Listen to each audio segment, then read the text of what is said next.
What up, gang? Welcome back to an episode. What up, gang? We have Cousin Crypto, also known as Josh Bryant. Welcome to the episode, bro. Thanks for having me. Yeah. Doing good. Dude, how do we get to know each other? Because Kyle, what was the situation? So I'm not a big gym guy, but I did recently start going to the gym, and I saw him there. Proud member of the 24-hour family. Yeah, and I'm like, yo, that's fucking Cousin Crypto. So I go up to him, we start chopping it up. I'm like, hey, you want to go golfing tonight? He's like, yeah, bro, for sure. So then anyway, since then, we've just kicked it. We've been drinking together, golfing together, fucking making videos. It's been good. So that's kind of how the friendship has came to be. Yeah, and normally like I'll have people come up to me and like say what's up, but I've never had someone like actually be like, yo, let's do something. And you said golf, and I was like, I enjoy my golf, so I was like, let's give it a bash. Yeah. What would you think when you first met Kyle? Like, he's just like a fan coming up to you, right? Yeah. So, like he told me about the podcast and stuff, and I didn't recognize the name, but when he showed me stuff, like I was like, oh, I've seen that on my For You page.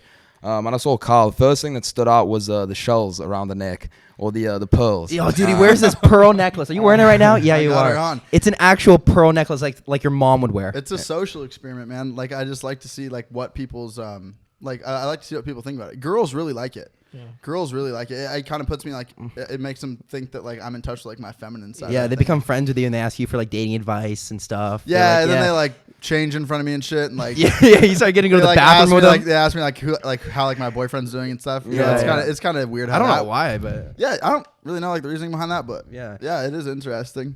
Yeah, so that's happening, and then what was the other thing I was gonna? Chris, have you seen his shirt? It's pretty electric shirt. It's a little out of pocket.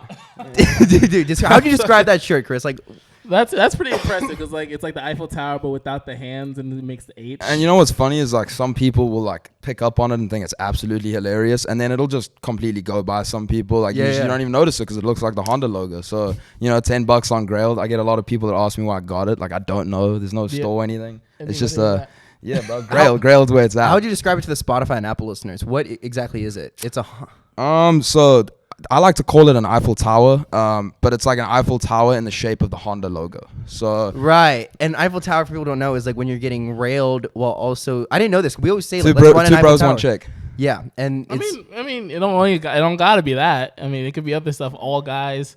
It could be like it is just like how shit is. I mean, if you swing like that, it could be. Well, why did you get that? Why did you get that shirt at Grail, dude? Why don't you get the dude version where it's just three dudes making the Honda logo? They don't make those ones. Dude, we should buy that for Chris. That'd be fucking funny. That's probably more of a social experiment. It's like, do people have a more negative reaction to three dudes Eiffel Towering on a shirt, or like two guys and one chick? Oh, right? I learned that does like I learned a new term recently. People have been talking about queer baiting. Queer baiting. You know what queer baiting What is this? No. How would you explain queer baiting? So apparently it's if you're a straight dude or gal and you're pretending to be queer, and it's kind of like fucking up. So in the perspective of a queer person, you're fucking with my emotions because I don't know if you're like Billie Eilish made a video with a ton of girls and like, these are my best friends, and they're like super like touchy, right? And people were saying like, oh, she's gay.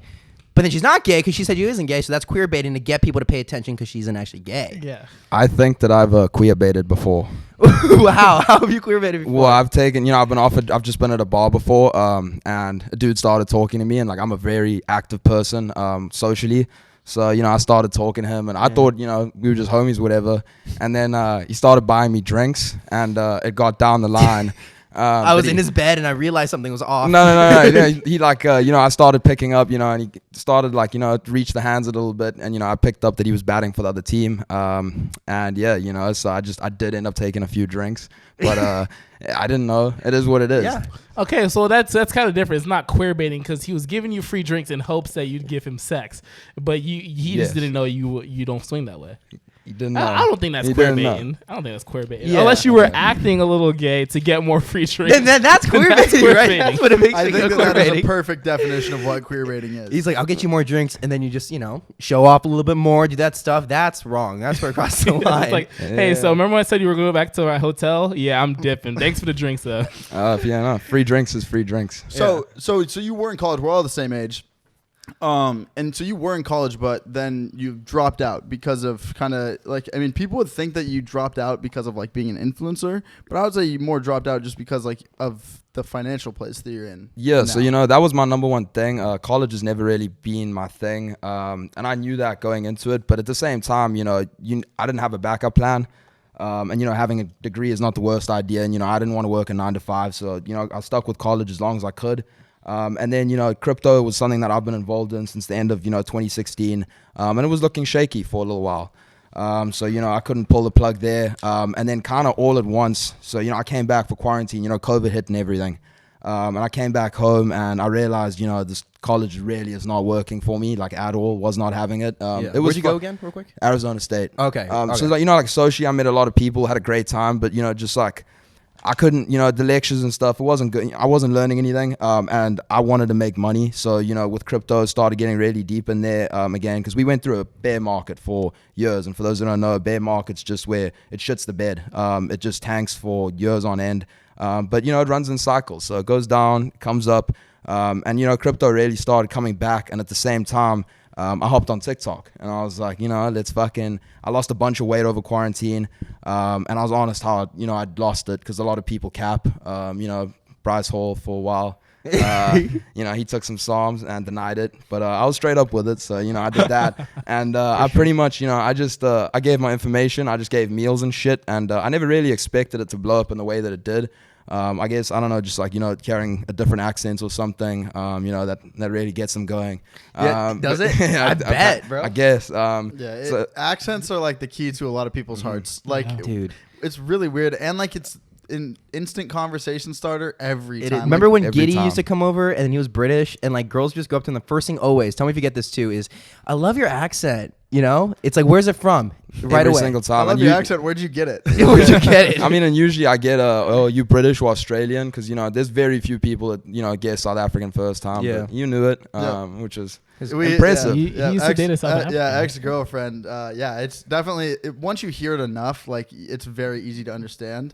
But I could totally understand how people, because also there's not that many South Africans that people meet in their There's life. not, especially, we kind of scattered all over the world, but with us being already a smaller population, New Zealand, a lot of people there, Australia, even in Europe, UK, a lot of us there, and then America, it's just such a fucking big country, so you got a couple scattered here and there, but... You said ASU. Where were you Yep. before? Did you grow up in South Africa?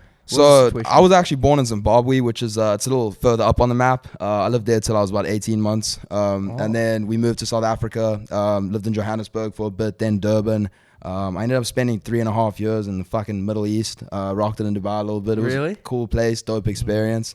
Ended up heading back to South Africa for a few more years, and then finally came to California. Went to Calabasas High School. That's a nice high school. That was something else. We got stories and stories to go through today. Yeah. Well, yeah, there's a big. So yeah, I'm actually genuinely curious. What is Calabasas High School like? Because we come, like, our area is like pretty.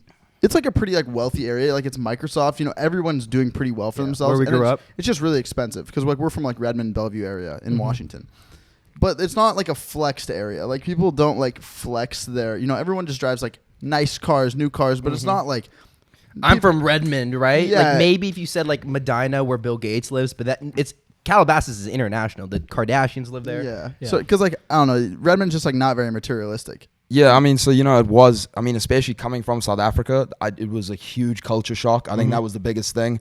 Even for like, the first 6 months here, I really didn't enjoy it. It was so different to what I was used to, but a lot of money. Those kids are, there's something else. I have some good friends that I made. A lot of them are not from the area. What I found is a lot of the people from the area just are kind of inside this bubble. And when they go into the real world, which, they're going to have to soon, they're going to get fucked up 100%, because it's just, you live in this little secluded bubble. The average car is, like a fucking Beamer, which is just, first car, like where I come from, it's not your first car. That's something you earn. But, so that was like the standard car.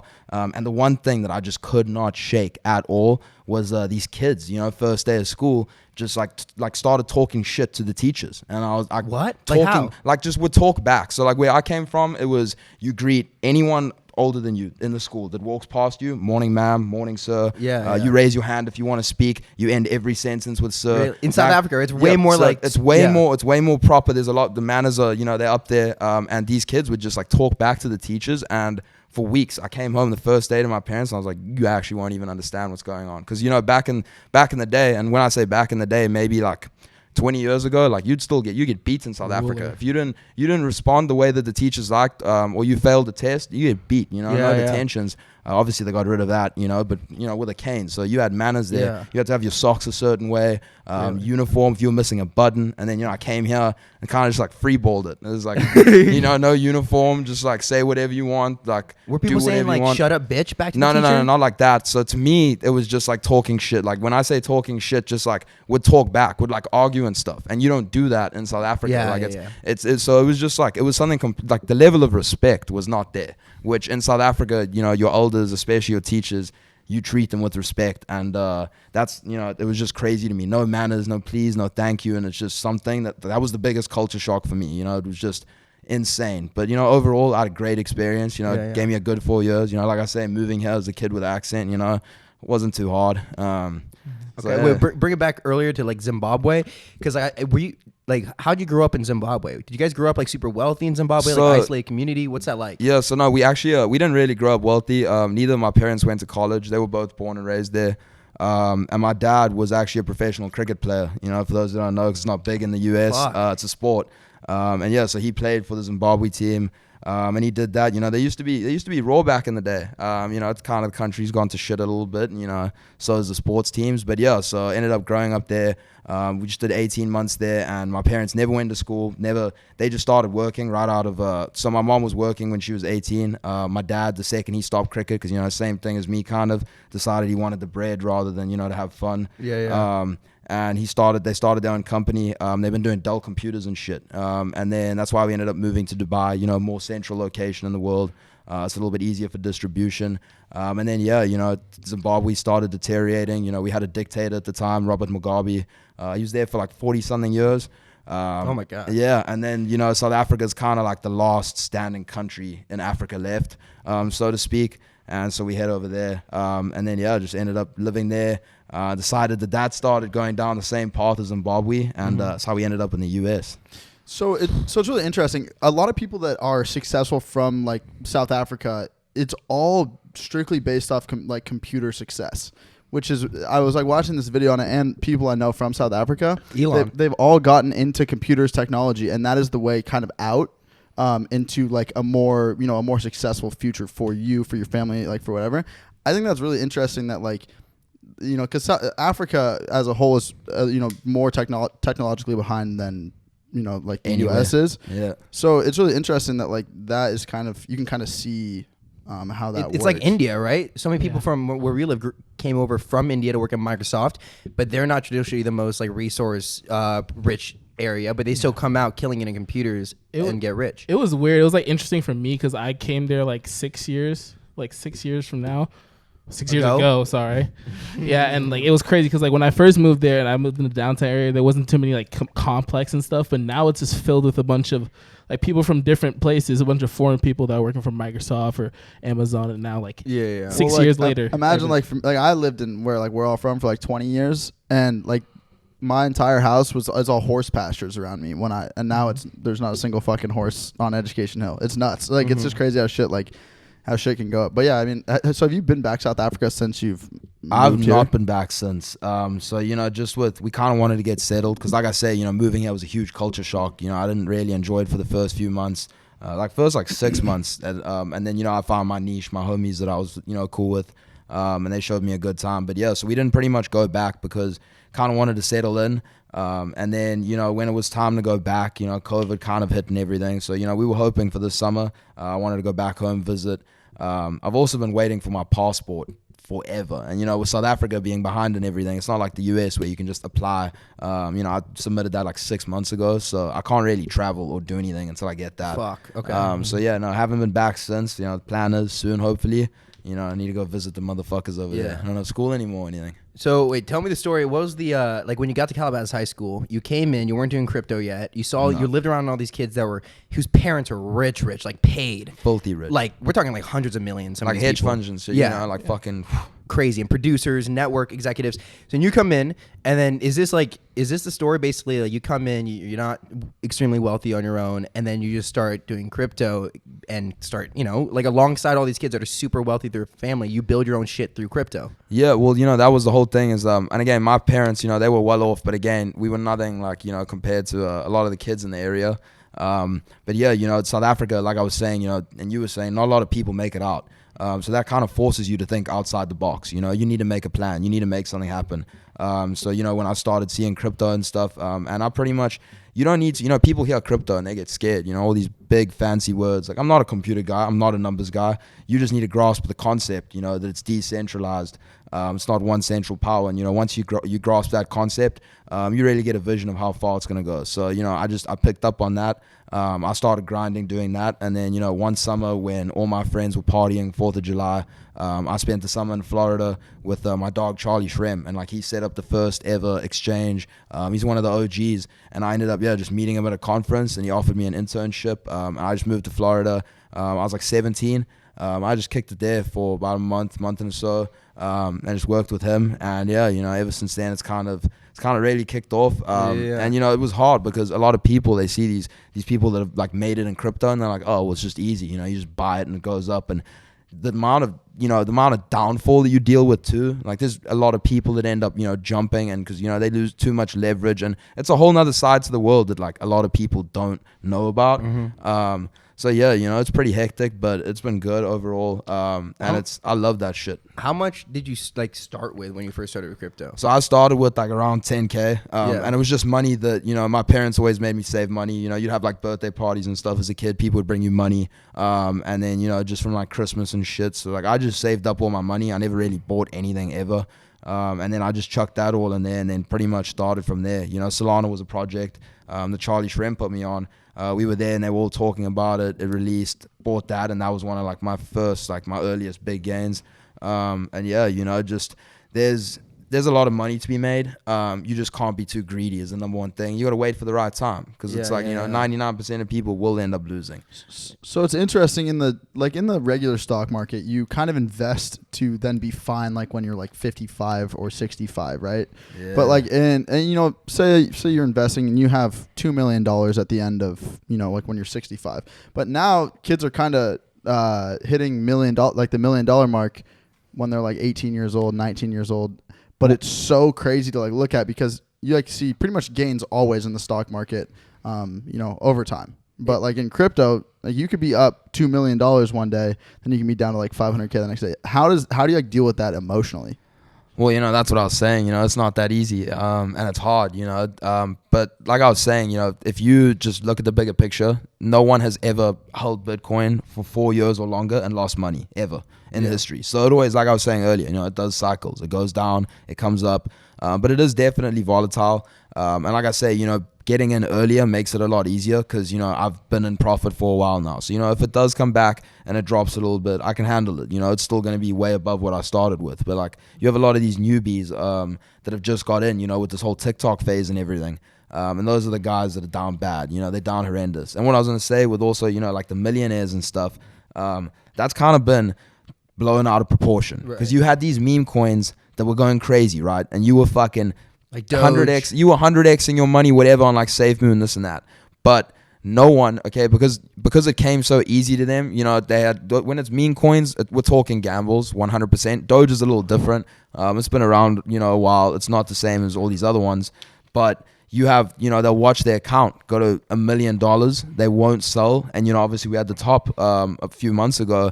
It's now down 75%. So you have people who were millionaires are now 100,000aires.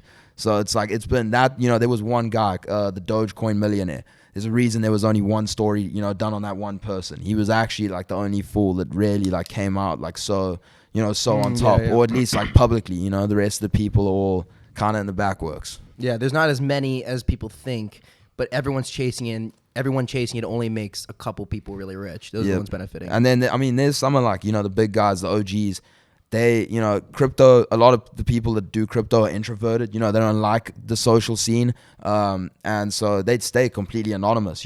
Some of the richest people in the world are crypto people that trade crypto, invest in crypto, and no one will ever know, because, they stay anonymous. Dude, but when I talk to like adult friends who are really into crypto, like in their 30s, they never know the guests that we have on our podcast, but they all know you, which is interesting. You have such a different demographic than everybody else. Like my friend Simon Lee, shout out. Like he's, I think in his early 30s or late 20s, and he was like, dude, how are you friends with Josh? Dude, how are you friends with Cousin Crypto? And they're like freaking out about that, but they've never freaked out about having Charlie Jordan on, having Bryce on. Yep. It's not about that. Like, so what's your status in the crypto world? So the thing is, the crypto world, I pretty much, again, I just started on TikTok just throwing up fitness stuff. And one of those videos got thrown up on Twitter where I was talking about crypto because someone said, yo, where are you getting your money? And I was like, we eating good.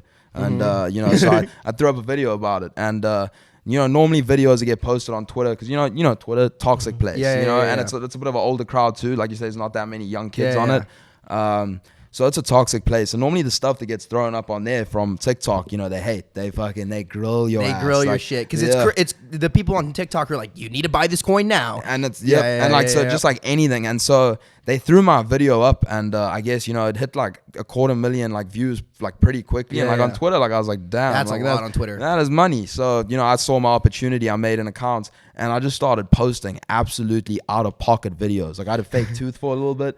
And I'd pop that in and out. Like, I'd run it. Just absolutely absurd. I never had a t-shirt on. And I just made it interesting. But at the same time, like, it's the whole reason I started social media. I'd see all these people and I'm like, fuck, it's so cringe. I'm like, I want to do things my own way, what I think is funny and what I think is cool. So, I just started doing that stuff. But at the same time, I do know my shit. I'll never claim to be some genius, but, I've found gems. I've made a lot of money. It's living proof, check my bank account. Like, it's all good.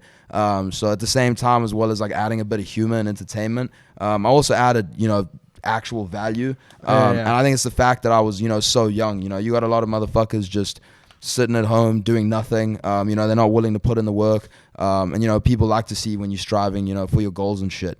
And so honestly, I had a good time. And it was really when Charlie Shrem, because like I say, the videos were pretty out of pocket. And the one that got thrown up on first, everyone's like, oh, this fucking Chad ass motherfucker. Just no t-shirt, nothing. And Charlie retweeted it, and he was like, nah, like this is the kid. This is the one I interned with. Like this is the kid. I was like, all right. He was big. He's big on Twitter, right? Big on Twitter. Yeah, he's got a couple 100,000.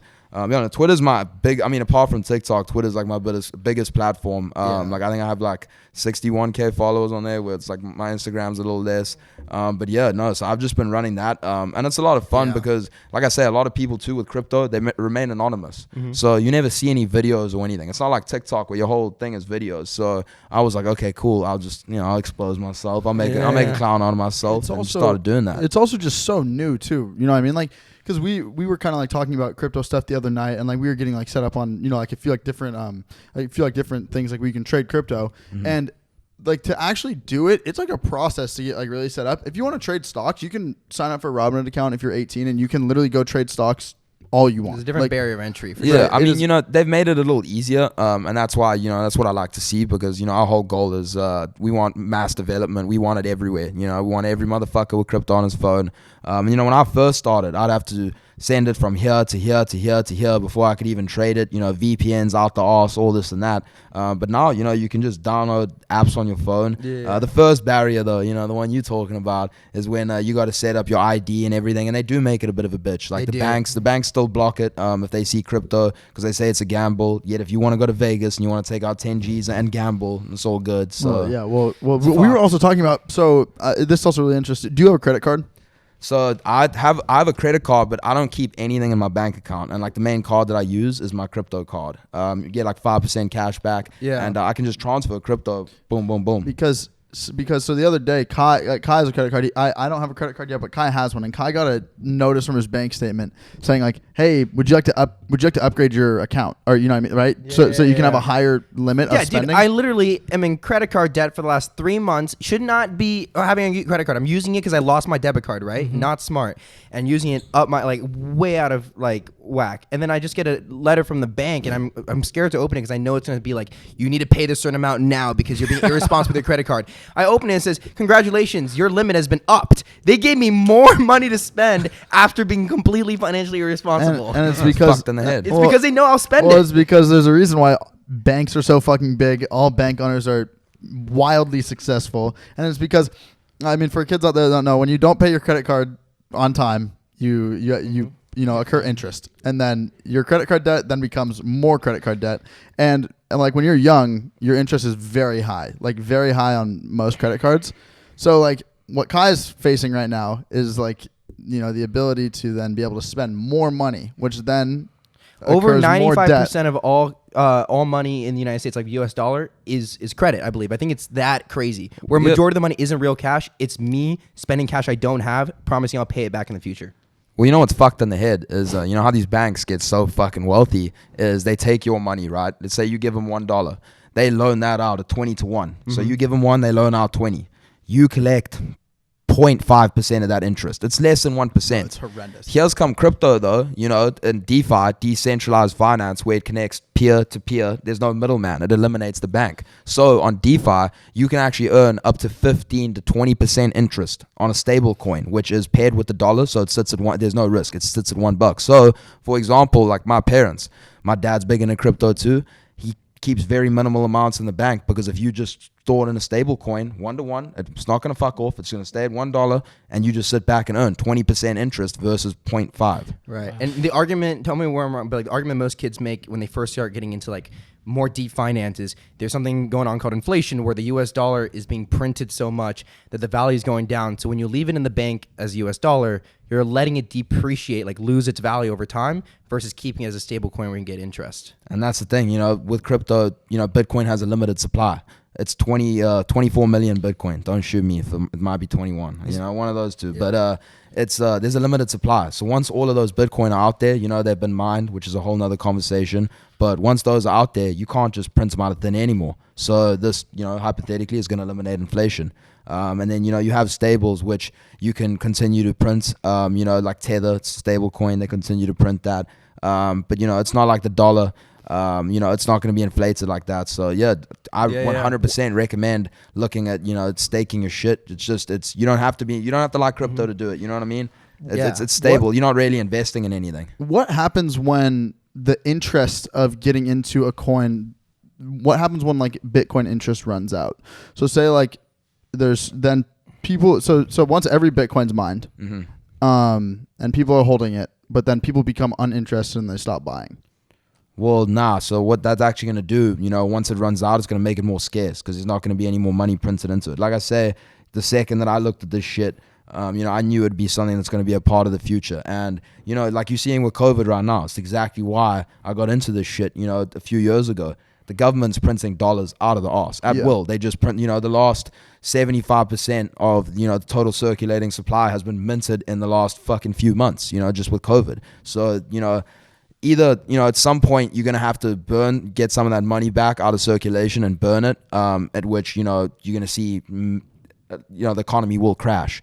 Or you have option B, you just keep printing, which, that leads to hyperinflation. And, being from Zimbabwe, I know all too well about hyperinflation. It's exactly what the government did there. I'm not comparing the US to Zimbabwe, two different countries. But, you keep going down this road where you just print it out of thin air and you just continue to print, it's going to have no value. Versus, or, you end it now, you bring it back and the economy crashes. It's a shit situation. Yeah. Okay. Yeah, but so what if people genuinely became uninterested in Bitcoin, except for the holders, and then it's fully mined, people are holding it, but the idea is that there's use for it. So as long as all the other stable coins come up and you need to have Bitcoin to transfer, there'll always be use. And if people are going to see it as a store of value, similar to how people see like buying gold right now, you're just going to hold it. People will hold on to it as a store of value. Gold, technically has an only certain amount that's left in the world. Yeah. Yep. And the thing is, you have actually that's in my Discord why we ended up catching the bottom. As I said, there's way too much institutional money coming in. Sam, who's the owner of FTX, one of the biggest exchanges, he just secured one of the largest crypto deals in crypto history. I believe it was $8.8 billion from all institutional investors. So you talk about motherfuckers losing interest, but you got Goldman Sachs. You got banks investing in this shit. Bitcoin defeats the banks. So how down bad you got to be to invest in your enemy. Unless that it's going to pump. Mm-hmm. And I wasn't disagreeing. I was just curious. No, 100%. Yeah, because I think people will find it really interesting too, just because like out of I've graduated high school and in a place where finance is like very talked about, and I was a business major too. Like I've taken financial classes and stuff, but in all those years of school and in a pretty like tech area, you hear very little about crypto and even stocks in general in school, which is really interesting. So like for a bunch of kids out there, I highly recommend, you know, researching, watching videos on it, and like if it's something like you want to get into, it might be a very wealthy passion for you. And as someone that's done this for like since 2016, you said, how do you feel about the boom and the attention that crypto has gotten? Well, then? you know, like this happens every time. You know, 2017, we saw that hype again. You know, like when I was in high school, I was the only kid. I didn't know anyone else that ever spoke about this shit. I even got up and gave a presentation when we were at 6K after the crash. I was like, this is the shit. And I'm telling you, my brothers, you need to buy this shit. Pay attention. I got my teacher to cop some. So, you know, it was all good. But, you know, it happens every time. You know, we have these crazy run-ups. It gets a lot of attention. But, you know, each cycle, there's more and more attention, you know. Now you have all this institutional money coming in. You got people like Kim Kardashian promoting scams, you know, one of the biggest influencers ever. You know, some of the TikTok stuff, you know, the trends, like, I don't know, you know, if you read the captions, people will start, you know, it's got nothing to do with crypto. All they do is dance. And they'll throw that shit up. So it's got a lot of attention recently. But, you know, I feel like it's already died off, kind of. After this crash, for it's sure. died off because, you know, I was posting a lot of shit on crypto, for crypto on TikTok. I'd get videos, 500,000, anywhere upwards of there. Now, you go look at any crypto influencer, it's been pumped. It's been absolutely pumped. So already, and, you know, that's because that was all the meme coins, and the meme coins have been raw dogged the most. Yeah. So is that good? So when I'm sure most of the audience is thinking a couple of things, but one of the first things is it too late though? Can I still not like succeed again? These are the moments when like the hype is gone, that you want to be in the position that like you were in high school when no one else really cares about as much anymore. You get in before that hype cycle comes back, right? Yep. And, you know, Warren Buffett is a smart kid. He said, you know, be fearful when others are greedy, and be greedy when others are fearful. So, you know, right now when everyone's kind of, oh my goodness, like we're going back to 20K all-time lows, buy that shit, you know, buy it up. So, you know, I think we're going to, you know, we'll see 100K plus.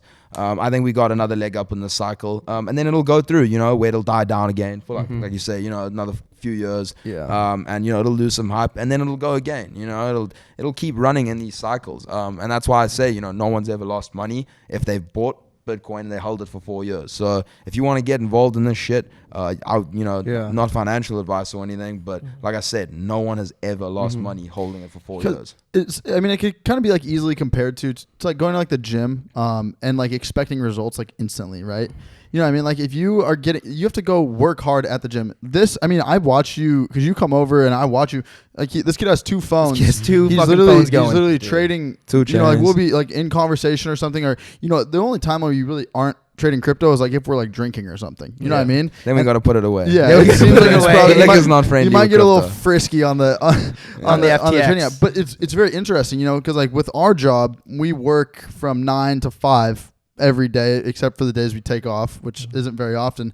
But you're trading throughout the entire day, so it is very hard work. And if you want to make serious money, you can do something like that. But if you just want to like, you know, have secure money, have money that, you know, can like have like it's not like an extra income, but just an extra padding, you can do it at like a way slower rate. Yeah. And like you don't have to be like super die hard about it. You just have to like. I mean, that's the thing. Like I'll maybe you know, I have my bags that I bought, you know, a few years ago. I add to them sometimes when, you know, we dip. You know, buy the dip is a big saying in crypto.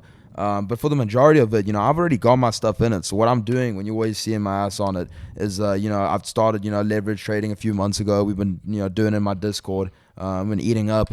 So, you know, we started a challenge there, and that's kind of what we've been doing. And then, you know, once you lock that trade in, you can kind of walk away for the day, you know, let your money work for you type thing.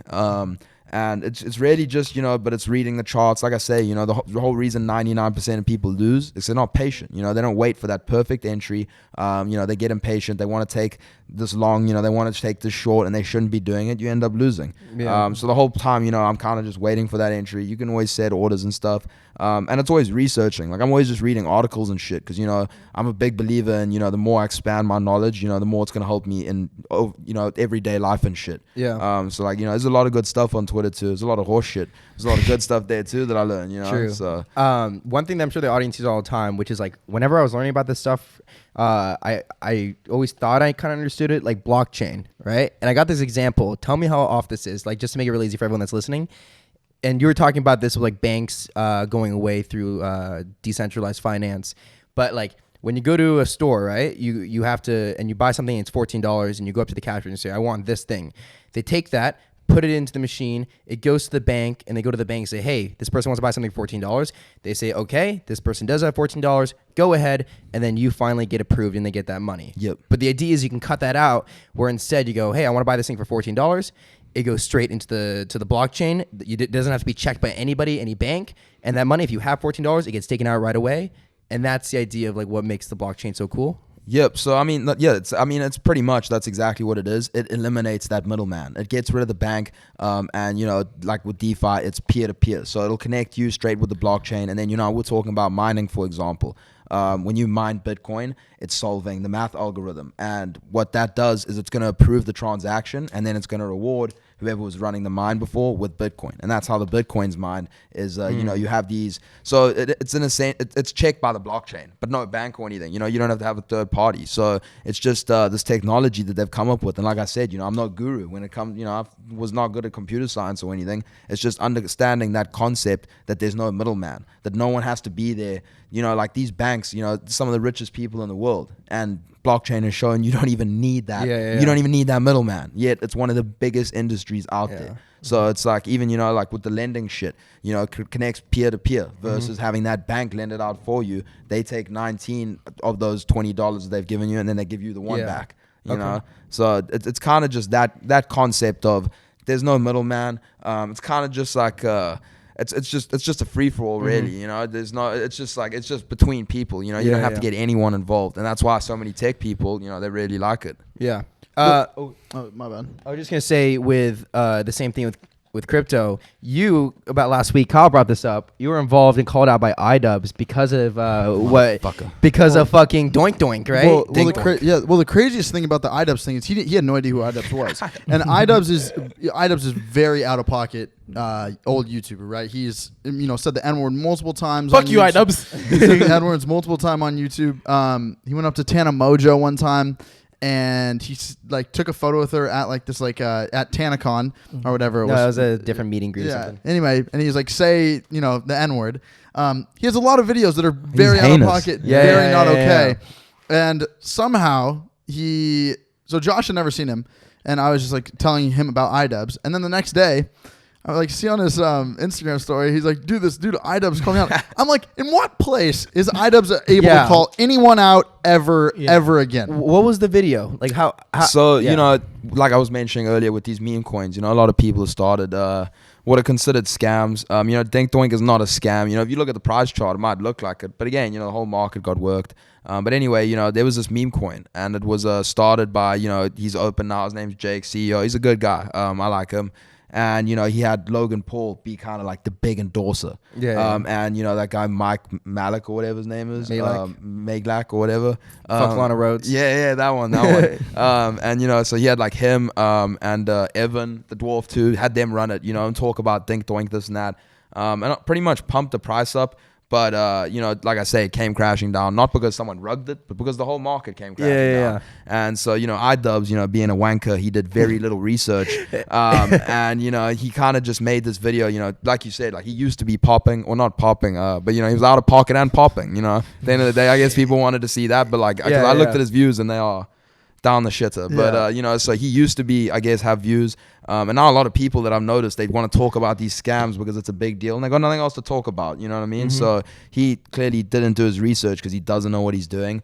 And there was some pictures of me at Logan's crib where I was just chilling, right? And they sent it into the Dink Doink Telegram. Next thing, fucking Idubbbz is saying that I'm the mastermind behind it. Wait, did they post it on the Dink Doink Twitter or something? It was in the Telegram, just photos of me bullying because I'm in crypto. They wanted the association. So they were just cousin crypto or whatever. He's here because I was at Logan's crib with the the guy that had started they it. They thought he was the CEO of Dink Doink. But it's you can just look up my name and you can see it's clearly not me. And the crazy thing is, okay, this is what's absolutely absurd. The second photo that Idubbbz used, there's me and the CEO in it. And he's like, oh, and look, here's him and a buddy. And it's like, no, it's actually the other way around, bro. And it's like, you know, you got 8 million subs and you coming for my name, you know, need to get the bosses involved. You know, that is defamation. Were people DMing you and be like, fuck you, bro, Idubbbz just told me that? Well, not even, because, like, you know, my followers are such legends. I had a lot of people that were just like, because he never mentioned my name or anything. Yeah. You know, like, he didn't even do any research. So he just saw, like, a blonde dude. And, you know, he called me a bro-ish dude, whatever that means. But, you know, so I had, like, some of my followers, though, that, you know, saw the video.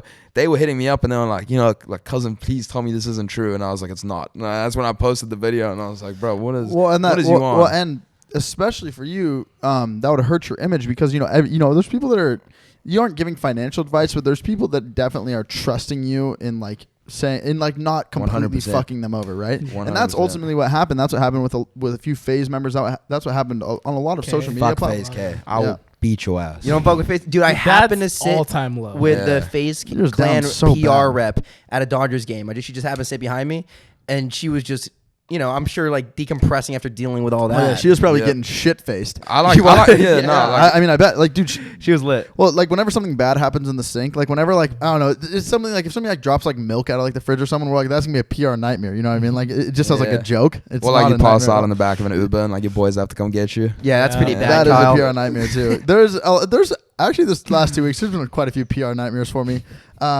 And other people, but you know, it's fine. That's why you have a good PR team, and that's how you get through it. Exactly. And you know, that's the beauty with the blockchain is, you know, you can see K's wallet, you know, and you kind of track it. So yeah, so exactly what happened is that, you know, he promote these projects, and he, you know, the fucked up thing too is it was called Save the Kids, my brother. Save the kids. Yeah. Save the Okay? kids, You're a token. piece of You ain't shit. saving no one but your ass, okay? And so what he did is you can trace every single transaction. Yeah, And yeah. so this guy CoffeeZilla or Crypto CoffeeZilla or something, he's a YouTuber. Shout out him. He does extensive research, and he pretty much found his wallet and he saw that, you know, you had Rice Gum, hate that clown too, and you know, all these other guys all pump it at once, and then on the day of launch where they were getting a chance to buy in, let's say at 1 cent, you know, they were given pre-sale price, and then list at 10 cents. And they're up 10x on, you know, and they invested 50 G's. There's $500,000. Thanks for coming, you know, and they sold their shit. Well, K was the one that sold all of us. That's why he got the most flack, because you can see the fucking blockchain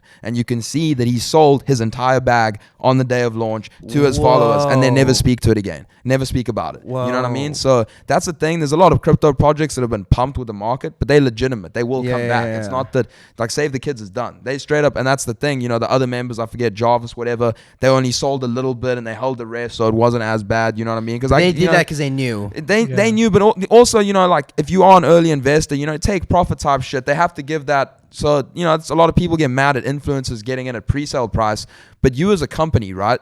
Let's say, you know, it's the same thing with advertisement. Why would someone go up to someone with no followers to advertise their product? It doesn't make sense. It's not going to benefit the company. Versus you give allocation to all influencers, they talk about it, they get the word out there. Problem with this is it's not a legitimate project. The coding was changed last minute too. You can see that. It's just everything about it was a scam, you know? And then, you know, you should have lockup periods where influencers can't sell it for X amounts and they only get access to this amount. And yeah, you know, I watched K's video of him almost bawling and I was just fucking wetting myself. Because he said someone changed the code, Yeah. and I heard from an anonymous So it source. I wasn't him. cannot say like who, because I think that's wrong, and also this is an allegation. But they said they're kind of close to this situation. They thought it was Sam Pepper who ran this project. He's a YouTuber, and he changed the code without telling any of the guys. Wow. Right before they Where's pushed it Sam out. Pepper? Allegedly, 'cause Yeah, that's no. what I heard from someone close. That's what they thought. No, okay, so I'm not worried about allegations, but Sam Pepper is a scumbag. Oh, too. yeah. He's been doing these crypto scams for a minute. So, Oh, he has? Yeah. Oh, that adds some more validity. Okay, minutes. okay, So okay, okay. if you you know, allegedly whatever, I'm gonna, you know, just based over that hunch, I'm gonna say it was Sam Pepper because he's really, bro. Sounds about right. Yeah, it sounds about What has right. he It done sounds before? down his alley. I forget. So it was his own token or whatever. And this was actually months ago. So, you know, it's Okay. crazy that Yeah, he's yeah, still yeah. doing it. It was months ago. It completely got rugged. And, you know, shout out my boy Kobe Cobain. He's one of like the biggest crypto Twitter influencers. And he pretty much just gathered all like the info and then just boom, posted as a thread. And this motherfucker like been like, it's my token. It's me. You know, it's not just another coin. It's me, all this and that. Dumped, like zero, rug pulled, everything just. So you have, you know, where a project will be down really bad, or you have where it's just everything sucked out of it and you pump it up, all your followers buy, and you just sell everything, gone. You really just use your followers and just fuck them. Yeah. Yep. And okay, so if that's the case, Then Phase K came out saying like, oh, they changed the code and stuff, but so no, they knew what it doesn't matter. Phase K still sold all the shit that he could, regardless. Like, yes, regardless, that project was fucked, whether they were going to change the code or not, because all of those influencers were going to sell their bags. Because, you know, and the difference with me is too, like, there's been projects that I've been involved with that are, again, legitimate. None of this shit that is still there, but they have been worked a little bit. The thing is, I live, breathe, eat this shit. I've been doing it, like I said, since the end of 2016. These are gamers, you know, they're streamers. You don't know what the fuck you're doing, so stay out of it. And that was kind of shown by like what happened with KSI, right? Because KSI was offloading money to somebody who was investing for him, which is if you have the money to then be able to, you know, give your gains to because I mean I would assume you'd probably pay him and then also give him whatever gains he was pulling each month, you know, like pull a percentage of that. Yeah.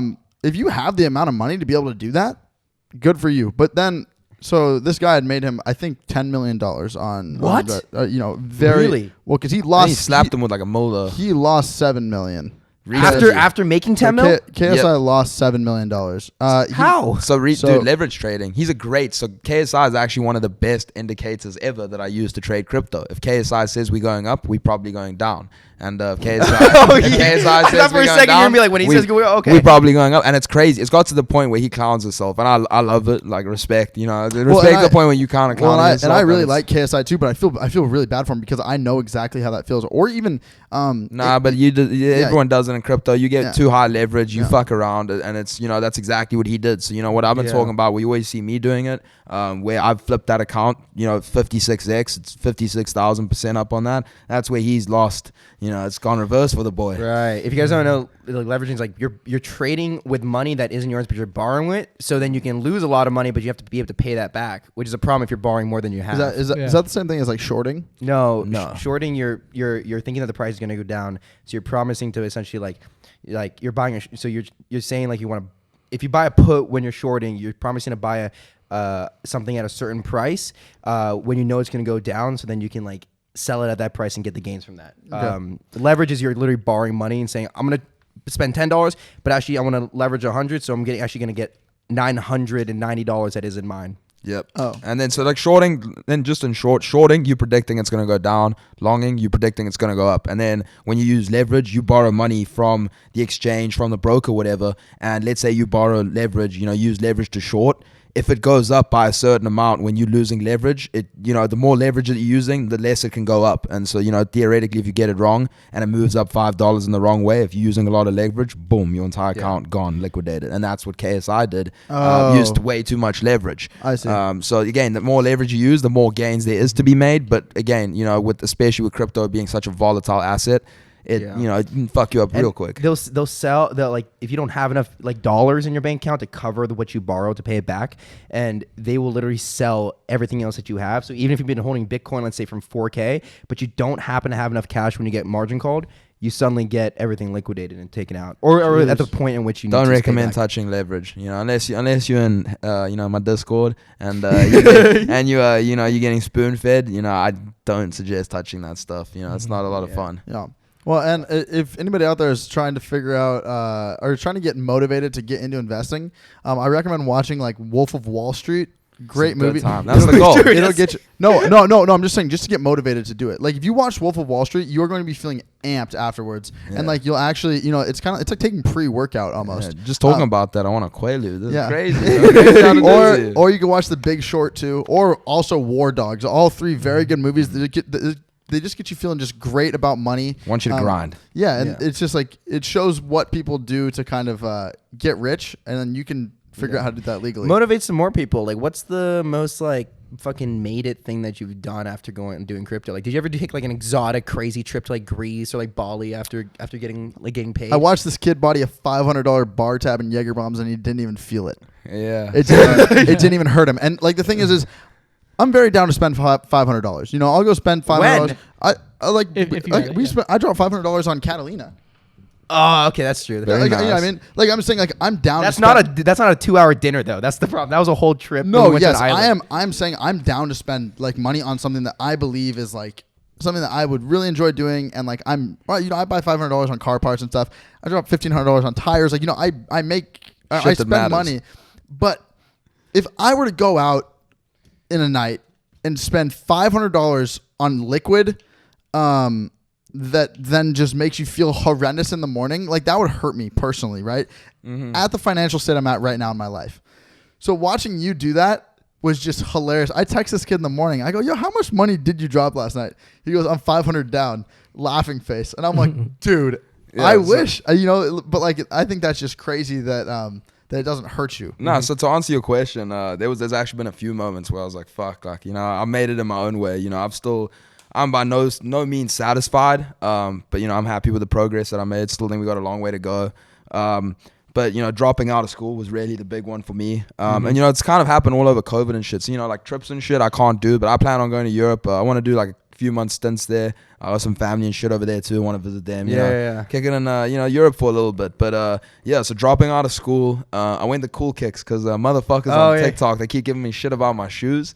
And I was like, okay, like fair enough. So I went to Cool Kicks and I just dropped like $6,000 on like shoes. What? In one day? Yeah. Have you ever bought like nice shoes before that? Like sometimes, but like not like that. Like not like that ever. And like I got like 3 pairs of off-white shoes, like some Jordan ones. I don't even know the names of them. Like we went back, got a couple more. See, that's the feeling you want after leaving Fairfax. Not where we go there and it's just like, fuck, we're broke. Hey, but like when you're leaving Fairfax, like with the the feeling that I got was I'm gonna get fucking jumped because there's motherfuckers all over there, bro, just eyeballing you. You walking with Cool Kicks bags, and it's like, bro, that's $6,000 right there. It's hot product too. So there was that, and then as Kyle was saying, there was a good time, a little bit of a function in downtown LA, and right before we went out, I took all of my cards out of my wallet because I'm a happy drunk. I like to meet new people and shit, and I also apparently like to buy people drinks. So not even just buy people drinks, like it wasn't even like a face-to-face personal, like like if I'm going out with like my buddies, like I'd be like, yo, do you want a drink? And then it's like it's cordial, it's fun. This dude, there's a group of these 4 guys that we know. He's like talking to me and he like hands his card, not even like looking at them fully, hands them these 4 guys his card and goes, drinks on me. And then just like gets right back into conversation. I'm like, dude, this dude's a madman. Yeah, I don't know. For some reason, I don't know. I like to buy people drinks, and I left all my cards at home. I had that one card, which I thought the balance was almost empty. And so I was like, all right, we'll just run it up. And, when it's out, it's out. And it just... When it's out, it's out. It just kept fucking going. I think that whole place must have had a couple Jaeger bombs. It's the go-to drink, too. What? How much you spend there? Wasn't it? It was like 500. At this one. I thought you were talking about. I thought you were talking about the other one. No. No. Let's not even go down there. Yeah. That one's a dark rabbit hole. But yeah, no, that and pretty much school was the big one. Just having the freedom. That's what I've always wanted. Is just work for myself type thing. And now I can, and I'm hopping on Twitch and shit. Like that's my job now. It's cool. Yeah. It's dope to do. So there's like when rock stars were everything, there were groupies that followed rock stars. When people became rich off tech, there were groupies that went after like rich tech guys. Do you get chicks with crypto, or is it a mostly dude thing? Well, it's honestly it's mostly a dude thing. And the funny thing is before this, right? I started TikTok. I was like, every single beautiful lady that I know is on TikTok. So I was like, I need to hop on TikTok. And I started posting workout shit and like how I lost weight and how I gained muscle and how to get abs in this. And my DMs were just filled with anywhere from the ages of 14 to 17-year-old dudes, sending me their physique and shit, bro. Like, it's gonna sound just send me like, yo, and they're like, what do I need to fix? Like, how do I get my traps big? And I'm like, so I'm like, it kind of took the high road very quickly. But, on Twitter, it's funny because I'll have like fully like middle-aged woman like started my DMs. Really? And then what do they say? They'll just like they'll hit me up and they'll be like, yo, listen, like I'm down bad in a place, like like can you send me some money? And just something, it'll send me a whole long paragraph about something. I'm just like, oh. And so the thing is too, like I'll every now and then too, like I'll get a couple girls in my DMs, but like the problem is like the way I talk, the way I act, pretty out of pocket and stuff. It's like it's mostly dudes that are just like it's kind of like drunk trying to find a girl in your DMs and you find tricep pics, leg pics from dudes. Just get over it. Yeah, you get over it. You just get over it. But and like I say, my number one thing right now is I need the bag. But we're doing well in that department. Like I say, I'm socially active, so I normally just I like to meet people in person. DMs where. If they DMing me, it's because they've seen my shit and like it's this motherfucker. Like I'd rather meet a girl in public And Yeah, yeah. we'll just run it there. I was And then pumped. drop what you got. Yeah, I was pumped when Kyle said, someone else was coming over here today. I was like, oh, you need a cameraman or something? Like, let me get over here. Oh yeah, That episode dropping soon. You guys want to know what we're talking about when it drops. So I saw this funny meme, and it was pretty much like, have you ever had like a girl like try and like or she like starts talking to you like about astrology, like like signs and shit Every now and then. So it was comparing like comparing guys who like to golf and who like crypto to girls who talk about like astrology and stuff, because like because it goes in like the sense of like you're kind of talking about something that like the majority of people really don't understand, and it's not exactly like the greatest thing to be talking about like at like a party, like, you know what I mean? No. What's your sign? I don't talk about crypto at parties. Well, I don't do that. You talk about it. I'm not that kid. But so I thought that was really funny that like I don't think that's funny. I think that's the biggest insult I've ever. It pisses me off when girls like ask, like, if somebody drops like a sign or something. What I always do is like, it just pisses me off. I fucking hate it. It's disappointing. Yeah. That leads to my question, because like during that like boom of like popularity that crypto's got, there was times where we'd go to parties, but I'd hear crypto in a conversation, like in a circle. Remember that party in Miami? That was weird. Cap. That was But weird. What is like one common thing that people say from somebody that knows crypto that like you're like, okay, you're a friend or you don't know shit? Like, what is common? Extremely common is when I'll get like, one, if you ask me and you're like meme coins and it's just like, oh, this and that, Have you seen Doge recently? Yeah, have you seen this and that? Like, and it's just meme coins immediately. It's like, no, it's like 100% that's not happening.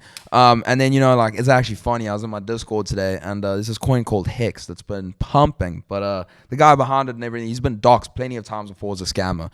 And they don't even list it on like the main market cap type place where you see all these cryptos to see, which has the biggest market cap, biggest price, all that shit. And they don't even list it. It's called Hex. It's not even on there because it's such a fucking scam. And I had some kid in my Discord. He's like, oh, bro, like, you got to check out Hex, this and that. And I was like, bro. And, it offers absurd interest rates and stuff. And if something's probably, if it's seems too good to be true, it probably is.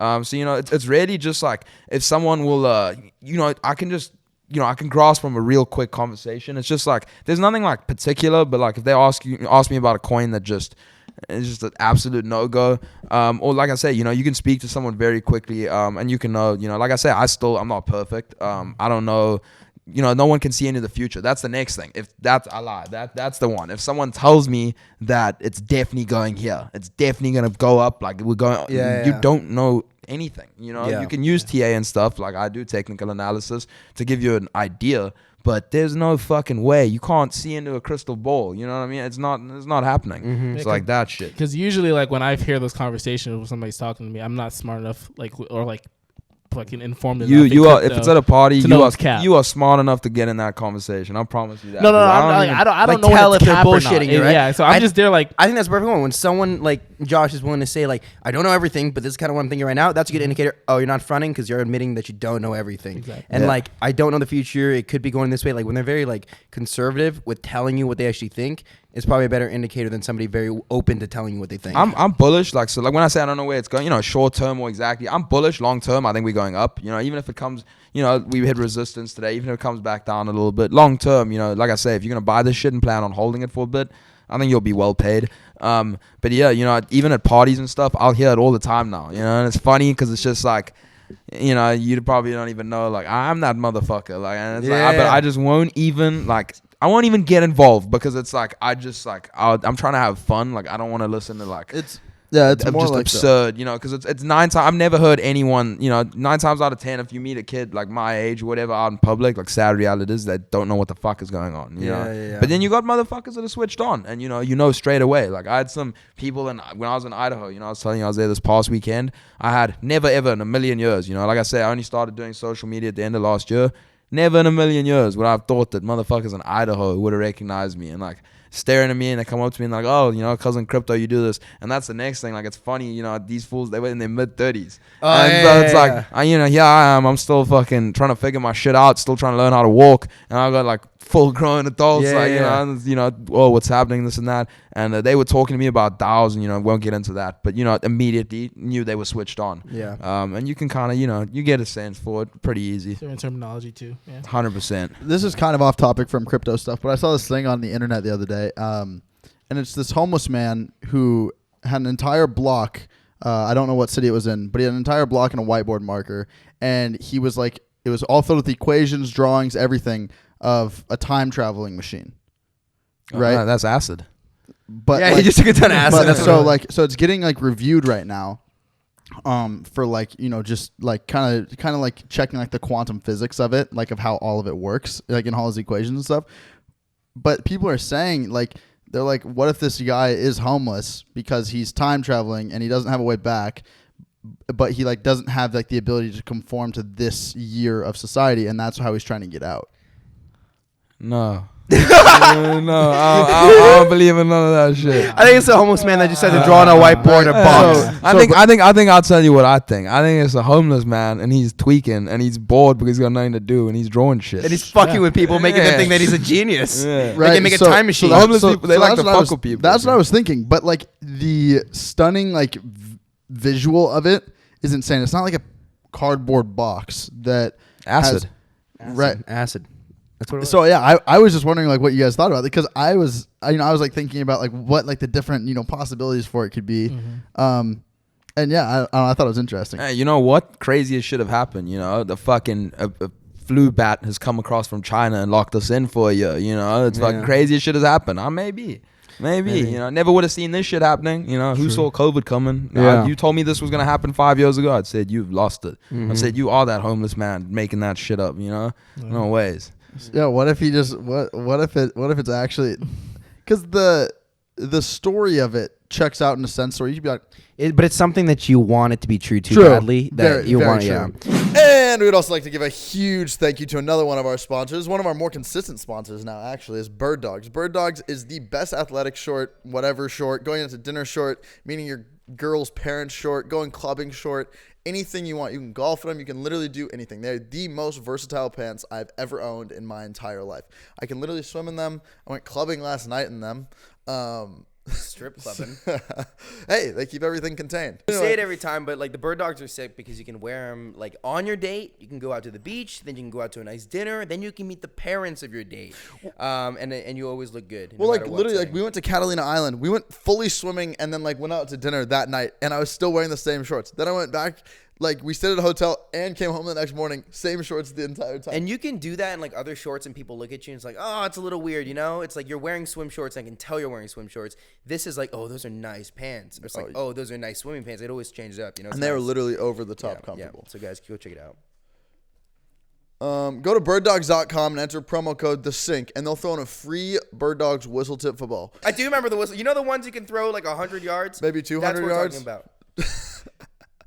That's birddogs.com, a promo code TheSync, and boom, free whistle tip football with your order of Bird Dogs. Go check out Bird Dogs, guys. Yeah, speaking of, let's go throw the baseball after this. That's actually a really good idea. Yeah, we'll do that. Guys, real quick, and lastly, go get the Sync merch.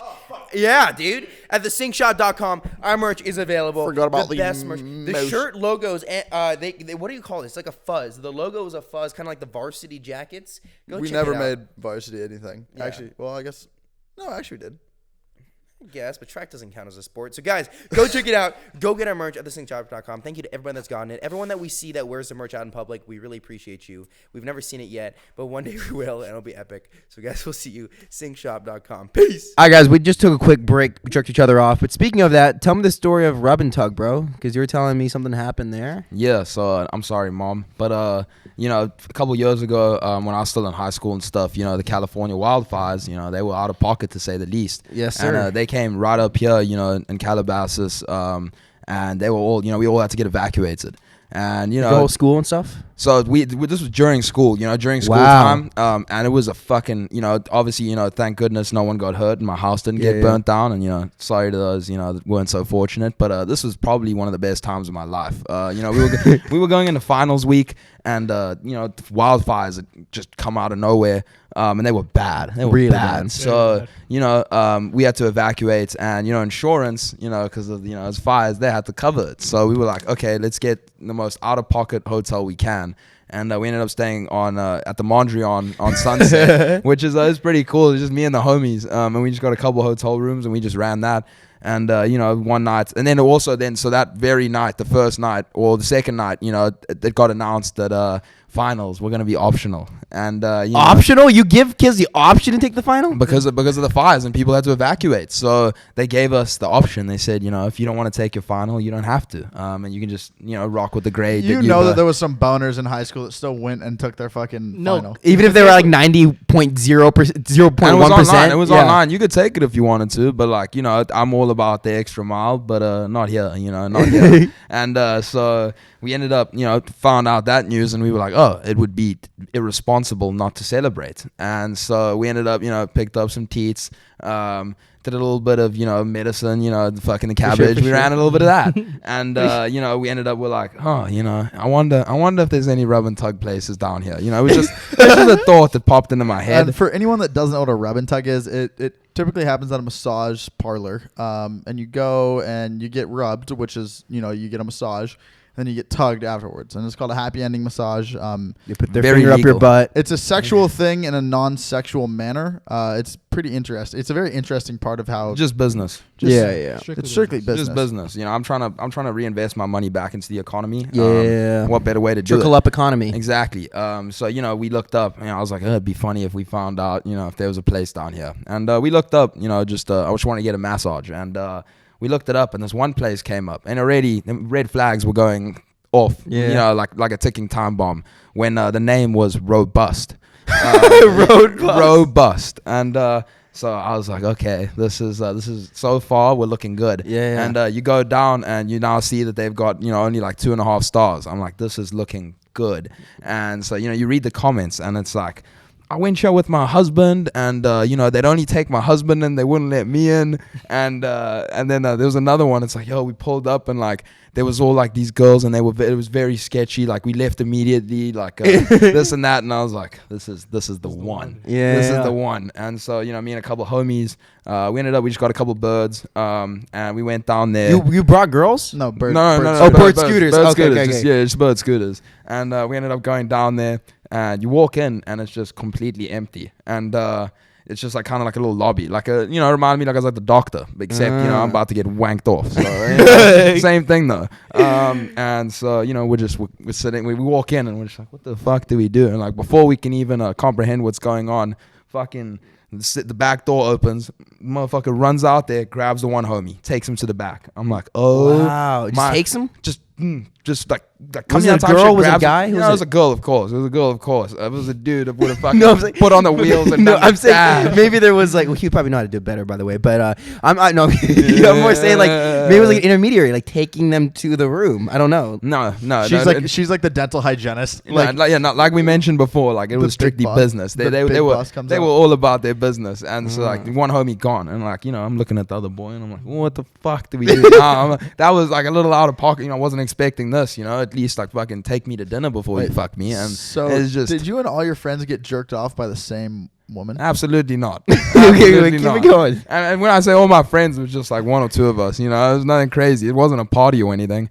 You're bringing like 20 people. Yeah, it wasn't a kickback or anything. And so we just go. I'm just like, well, what the fuck do we do now? Before I can even like comprehend what's going on, another one pops out. Yaga's the other homie, and I was just like, no way. I was like, this is absolutely nutty. And so now I'm like, well, I'd be a bad sport to leave. Like the homies are here, might as well. And so then I get my pick, and I get fucking tossed in the back with them, and they're in separate rooms. And bro, you just normally, like I say, I'm gonna repeat it one more time. Take me to dinner before you fuck me. These chicks were all about business, bro. Normally I'm thinking, like you mentioned, you first get a fucking massage, and then you get the tuggy.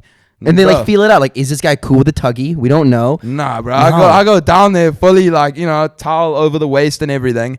And just fucking, she walks in again because, she walked out, so, a little bit of privacy. So then I was thinking, this is just going to be normal. And nah, just absolute disrespect. Just walks in, yanks the towel off, gets straight to business. I freaked out. You freaked out? What happened? Take it step by step. She comes back in. What is, like, how old is this woman? It's like 70. Mid early 30s, late 20s. Yeah, I'd say a little older, maybe like let's go with like 40. I didn't, like I said, I didn't know what was going on. Yeah. I was freaking out, and she just came back, bro. just starts. She looks at me. She looks me dead in the eyes and she goes, "You want a boom boom?" I was like, a boom boom. I was like, I don't know, I don't want a boom boom. I was like, I'm sitting there like I thought I wanted this. Like I thought, it'd be funny, like whatever. And it was not. It was just completely. I've never felt so. And she then just. I'm like, no, whatever. And she tells me the price and whatever for the strokes. And I say, okay. How much is a boom boom? So the boom boom was $200. Yeah, no. So I was like, I don't want a boom boom. Nor would I do that for $200. You can get a better boom boom. No. So I can boom boom myself for free. So the boom boom, the boom boom was the pipe. Like you had the option of pipe. So that's why I'm like, I don't want a boom boom. Oh, you could actually go all the way for $200. Like obviously, not my intentions at all. And I was shitting bricks. She then starts looking at my chain and she's like, and I'm like, yo, this is out of pocket. But she's like, boom boom from the back if you give me the chain. And then she just like, she tells me it's $40 for the strokes, and I'm like, okay, we'll run the strokes then. And but again, significantly more worth it. I'm freaking the fuck out.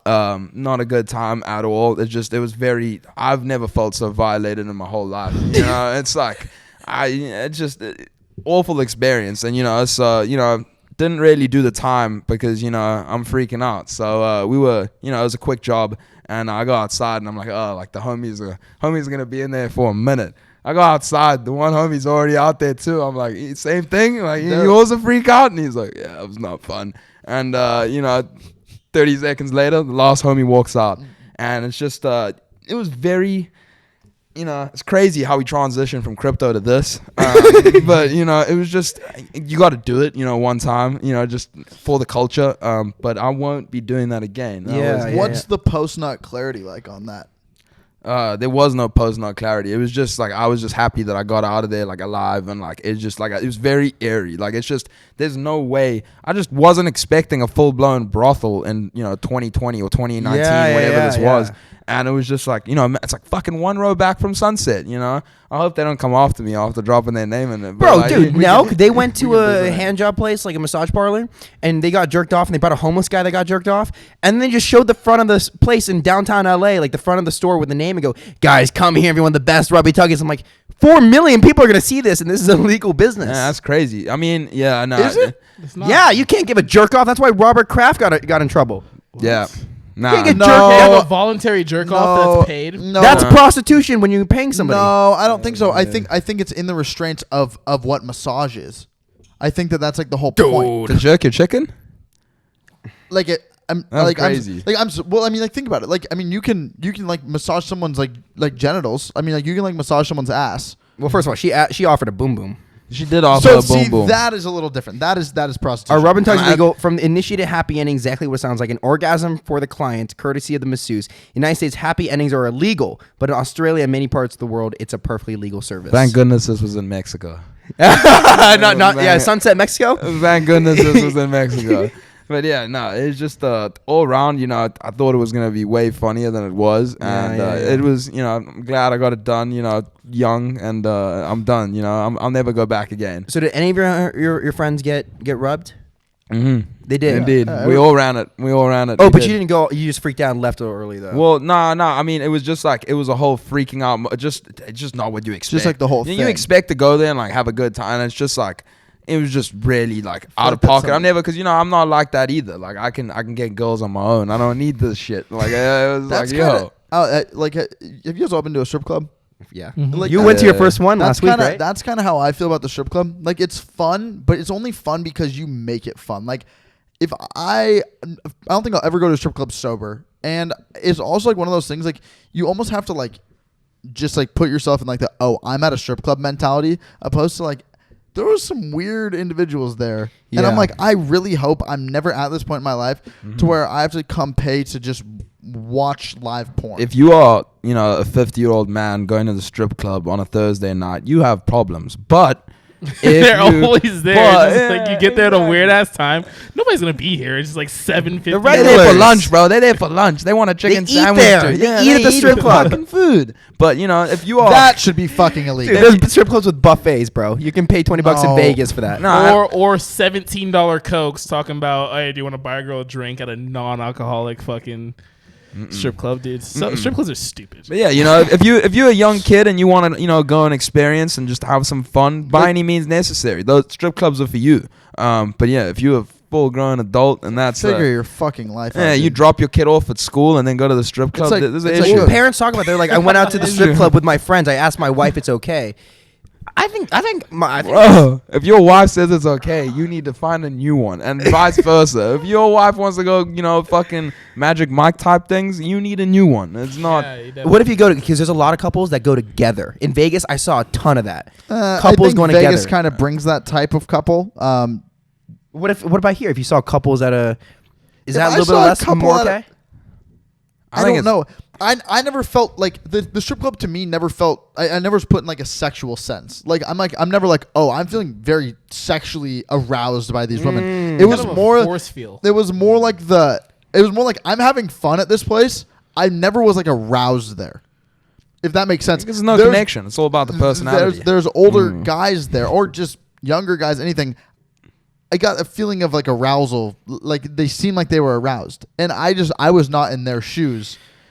Yeah. So, you know what I mean? Would you ever go to an Amsterdam sex club? Like, is that a thing I that think he's you been. find? I think you've been. I think Motherfucker, Daddy's been. of course you've been to them. I think Daddy's been. the elephant, pink elephant one. I have visited the red light district. I've done it. I've been there. crazy. It is pretty crazy. That is absolutely out of pocket. Oh my God. That was just the weirdest thing ever. I watched oh my goodness, I can't believe I'm bringing this up. I stole this one in the back of the brain a while ago, but I watched a girl eat a full banana out of another girl's asshole.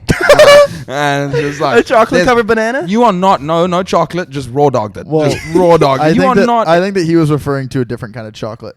Oh, wow, that's crazy. I don't want to think about that.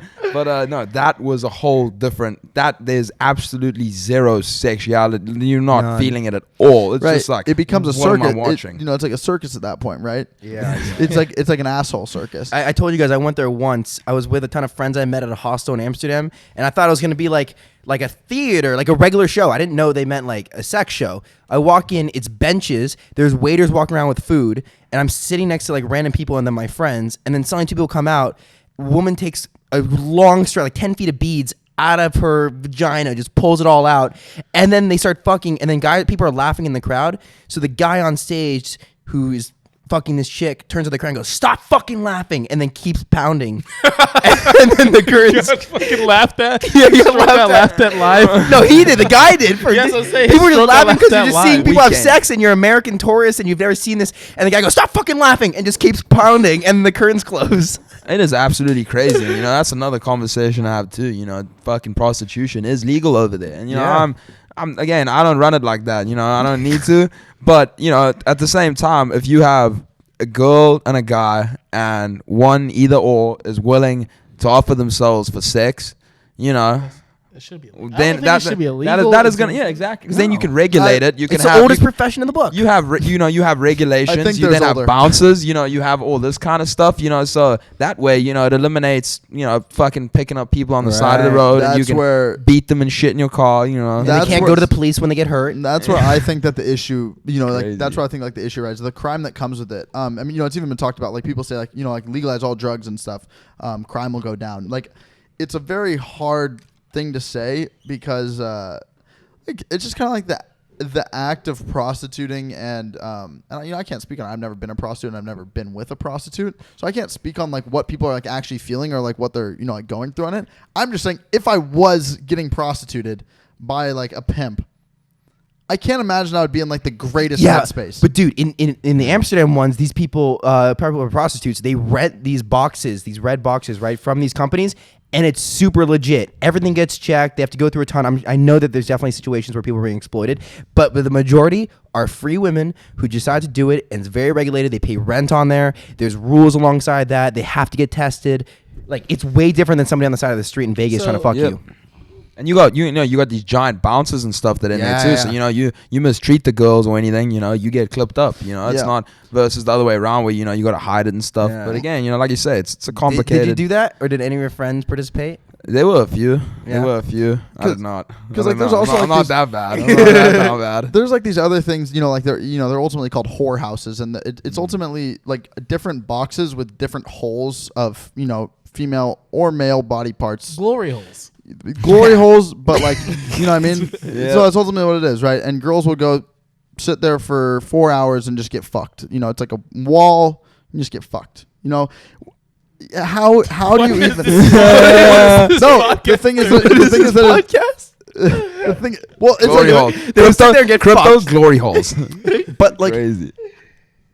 how do you even go about, like, you know, because like at that point it's just strictly profession, right? Like, you know, if you're a guy who goes and puts up like power lines or whatever, like that's like your profession. Like, you know, do you see it as a profession, or like Of course, yeah. There's people who because like what happens when like your husband eventually 5 years later is like, oh, like what's your body count?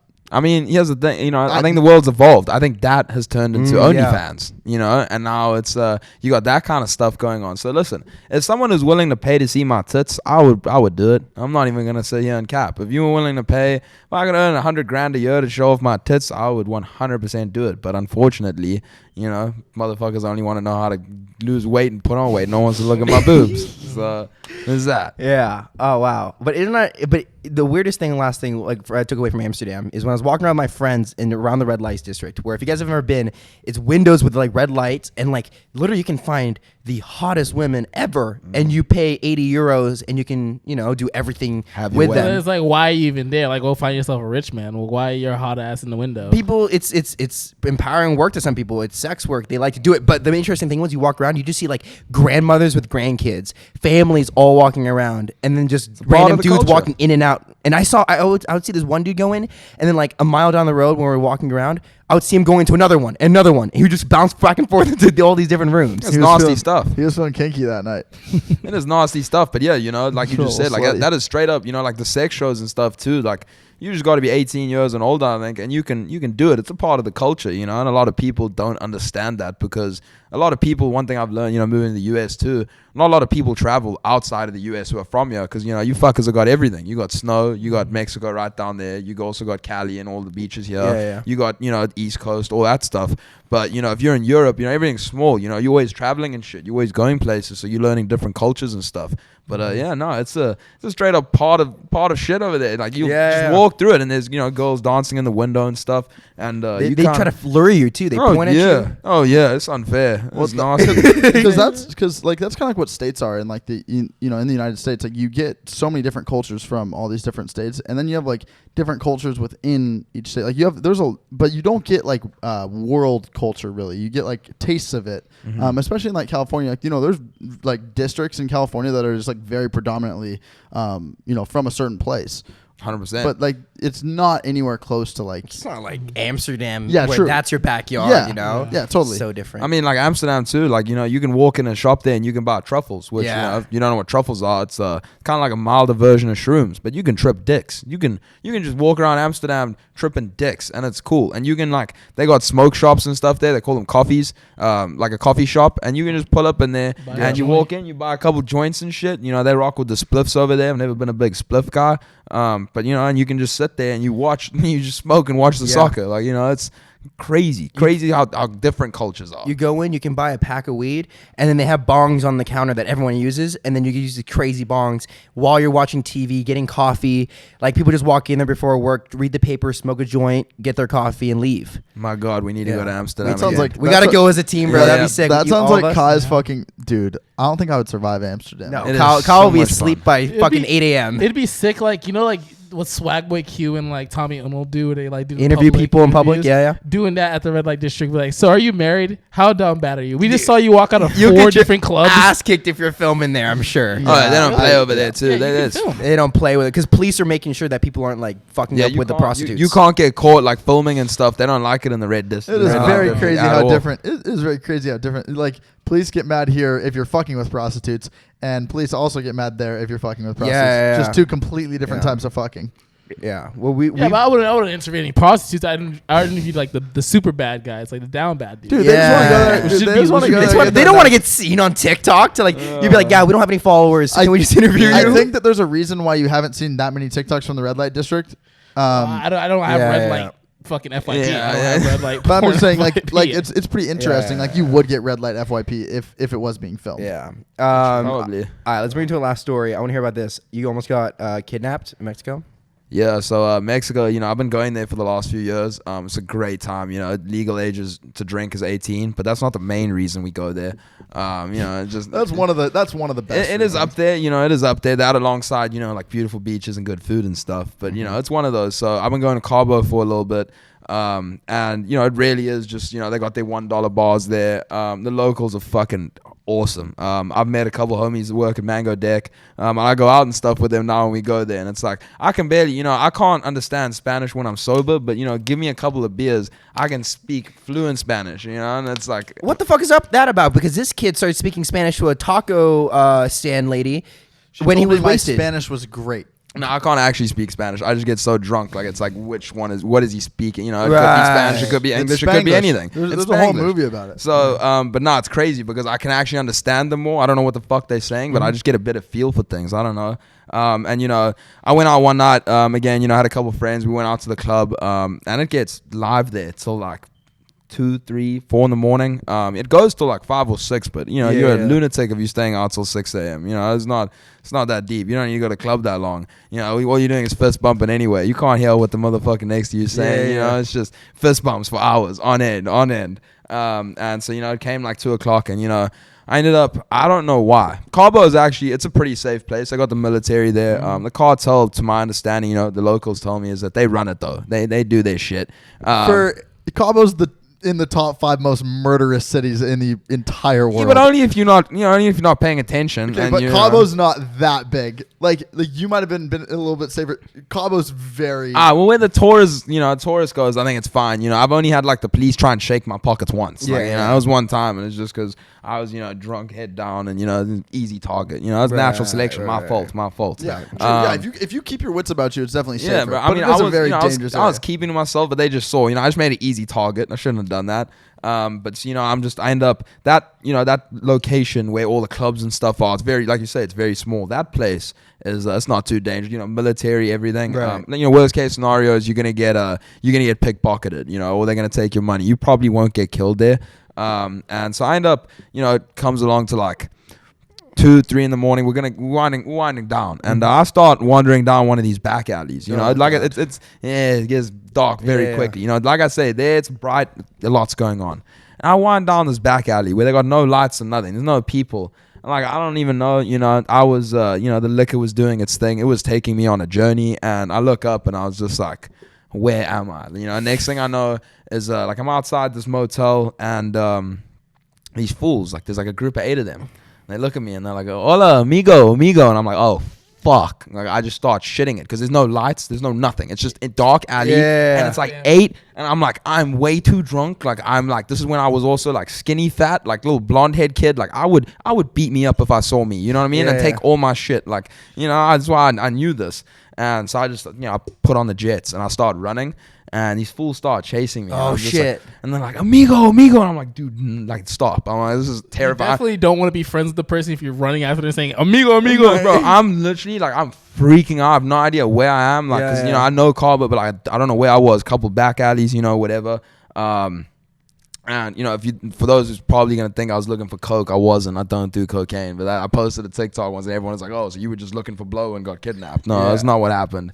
But looking for heroin. Yeah, I don't know what I was doing, but it is what it is. And so I'm running. He was selling coke. Probably, it's one of those, crypto. Before that, it was coke. So these fools, they catch me, like I said, I'm skinny fat. They catch me within 3 seconds. Wow. And so I'm like, nice. I'm like, what do we do now? And, they're trying to talk to me, and they're like, calm down. I'm like, oh, I'm not fucking calming down here, my brother. And they start telling me that they're the cartel.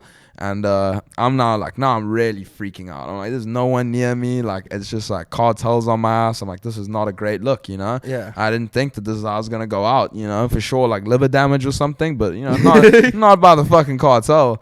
And so they put me in this car, and like they put me in the middle seat. They put you in the car? Yeah, bro, put me in a whip, and I'm sitting middle seat in the back, and they got one fool on either side of me, a driver and a fool in the passenger seat, all of them speaking Spanish, and I'm just like sitting there, and I'm like, how did they get you in? Did they like force you in, or? Nah, but like what? Grab his ass. Yeah, what am I gonna do? Yeah, There's 8 of them there. It's like I'm seeing double, so it looks like there's 16 of them, and it's like I'm not gonna fight them, like. So I'm just like, all right, we'll run it. And I'm not, they told me they're the cartel too. So what do? Like I just say, oh, bullshit, like prove it. And then I get capped in the head. Yeah, I was just like, so they sit me down, and this is what scared me, is they let me just rock with my phone. So I started texting my homie. I sent him my location. I was like, yo, my brother, like, come get me now. Like, You didn't have like a guy looking over your shoulder. Like, what are you so this is what I believed. So, and I'm even like, I texted my mom, and I was like, like, this is not so great, the situation I'm in right now, because I didn't know if I was gonna make it, straight up. Were your parents in Mexico with you? Yeah, they were staying. They were at the resort. Obviously, they just go there for the beaches and stuff. I'm a night owl in Mexico. I bet your parents were shitting themselves. No, the next day, so because I didn't tell them obviously what happened. I was just like, I was just like, this is I'm in a shitty situation right now. They're obviously sleeping at this time too.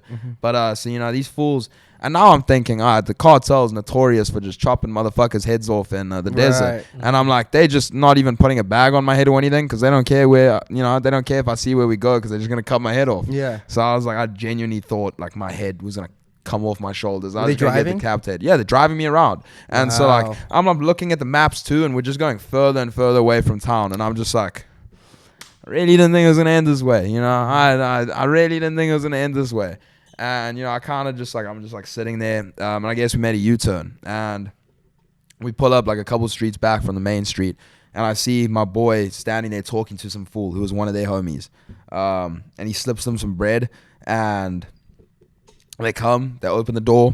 They let my ass get out. And I just walk to them. And like, I'm still like, I'm in shock. Like, I don't say anything until we get back to the hotel. And I'm just like, and he didn't ask or anything. And I was just like, dude, oh my God. I was like, these fools told me they were the cartel. Like, I thought I was going to die.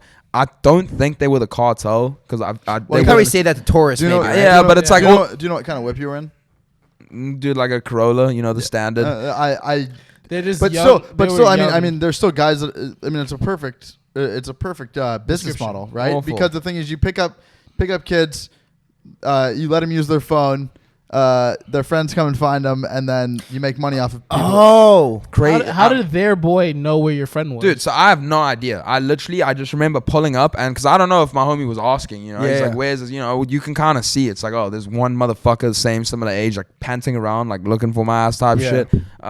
So I don't know, but no, when I shared my location and shit, that did absolutely nothing. It didn't do anything. They just pulled up, and he was there, and I didn't fucking ask any questions. I was just happy that I didn't get I was happy I didn't get fucking molested by the cartel. And so these fools, just end up getting back to the hotel, and the next day I fucking I had to like explain myself, because I had texted my parents. I was just like, not my proudest moment, but we've come a long way since then. But that was absolutely terrifying. I've been back since. Still a great place. Like I say, it's just same thing in South Africa. If you're not looking for shit, like I shouldn't have been down there. It's and it's being dumb. You go to the club, you go straight back to the hotel. There's no point to be fucking around at 3-4 in the morning on the streets of Mexico.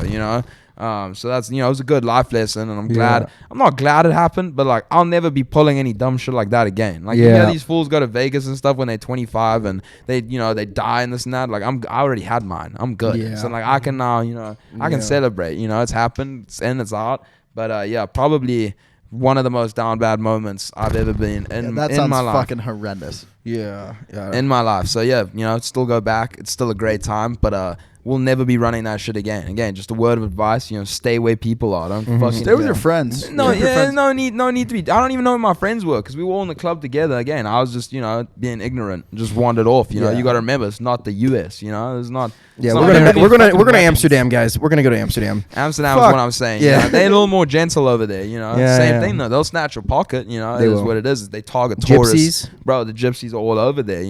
Almost had to clap one when I was there. They tried to take my fucking money, but I had my thumb in my pocket. I just always keep it like that, and you can feel them then. If they're trying to pickpocket you, and they'll be on the subways, all the trains and stuff there. It is crazy. It is nuts. They'll wrap a newspaper around you. I get taken of everything. It I've is had. crazy, bro. Well, no, dude. The worst is like the foreigners. Chris Like would lose his shit before it even had the ability to get stolen. Sorry, but no, I dude. lost it earlier today. The worst is there's Crazy. people who come from overseas in Europe, and they're on the steps of all like the major like tourist sites, and they'll come up to you, try to give you like jewelry for free, and then ask you for money. I feel like Chris is just giving like the wallet, everything. I'm not a chump. I'm just saying like I'm really forgetful, but I'm not like an easy bitch on selling shit. Nah, they'll come up to you and they'll be like, oh, bracelet, put it on you, and you're like, oh, what the fuck, and then they're like, pay me. Yeah, April Fools. What the fuck is that? Exactly, it's fucked up. But yeah, guys, that was a banger was a episode. really We just good went through a episode. ton of shit. Money. That was Yeah, very let's go, interesting. guys. All of Josh's links are gonna be linked down below. Thank you for listening. If you haven't left a review yet, go leave it on our podcast. Thanks for coming on, bro. You do come over all the time anyway, so Yeah, this is watch- bound to yeah, happen. Watch for us in this kid's vlogs because we one of our editors is also his editor now. So That's true. So yeah, he's been Ethan's been boy. passed around like a little hoe between our two groups. But yeah, check for us in his fucking vlogs and shit. We got a lot of content collaborations coming up and everything, so it's been good. Let's do it. We'll see you guys next time. Peace All out, guys. be linked Peace. down below. Listen to us on Apple Podcasts and Spotify. That's the last thing. And go Doses. DM Kai and tell him to go fuck himself. Yes, sir. Fuck podcast, Kyle. Woo!